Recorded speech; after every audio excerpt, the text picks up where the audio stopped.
নমস্কার গাইডস। আজকে আমি দু চারটে কথা বলবো অর্শরোগ নিয়ে। জন্ম কুষ্টি, জন্ম তারিখ থেকে কুণ্ডলী বা কুষ্টি মেটাল যাই করা থাক না কেন, যদি তোমাদের করা থাকে সেটা একটা 12টা ঘর নিয়ে বিচারের বিষয়। তার মধ্যে থেকে ভবিষ্যতে তোমার অর্শরোগ হবে কি না সেটা কুষ্টি বিচার করে জানা যায় আগে থেকেই। আর যার হয়েছে সে যদি না জানিয়ে কুষ্টি বিচার করে, তবে যে সকল জ্যোতিষীরা এসব বলতে পারে তারা কিন্তু বলবে যে আপনার অর্শরোগ আছে বা ছিল বা হবে আগামীতে।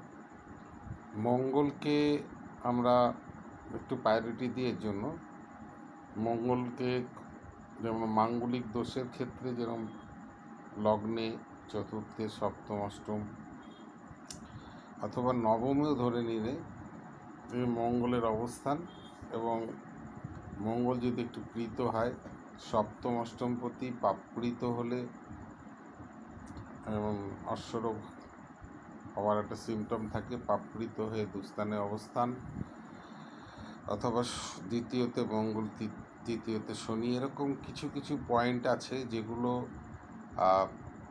দেখে কুষ্টি বিচার করার মধ্যে দিয়ে তোমার ভবিষ্যতে বা তোমার বর্তমানে অর্শরোগ আছে সেটা আগে থেকে জানানো যেতে পারে, বা তোমার হয়েছে সেটা তুমি জেনে যেতে পারো। তা কুষ্টিটা এই কারণে সকলের করা উচিত, এবং করে এই বিষয়টা জেনে যাওয়া এবং আগে থেকে তার জন্য নিজেকে ঠিক রাখা। তবে এর প্রতিকার হিসাবে গাছের শেকড় খুব কম পয়সায় ব্যবহার করে কমানো যেতে পারে। আর এর মন্ত্র আছে, আজীবন এই মন্ত্র উচ্চারণ করার মধ্যে দিয়ে অর্শরোগটা সম্পূর্ণ নির্মূল করা যায়। অথবা এর জন্য স্টোন পাথরও আছে, সেই স্টোন পাথর ব্যবহার করার মধ্যে দিয়েও অর্শরোগ ঠিক করা যায়। তো এইগুলো জানতে গেলে তো আমার সাথে যোগাযোগ করতে পারো, আর কুষ্টি বিচার করতে গেলেও আমাকে যোগাযোগ করতে পারো, আমার ফোন নাম্বারে আছে। কথা বলতে কোনো রকম অর্থ লাগে না।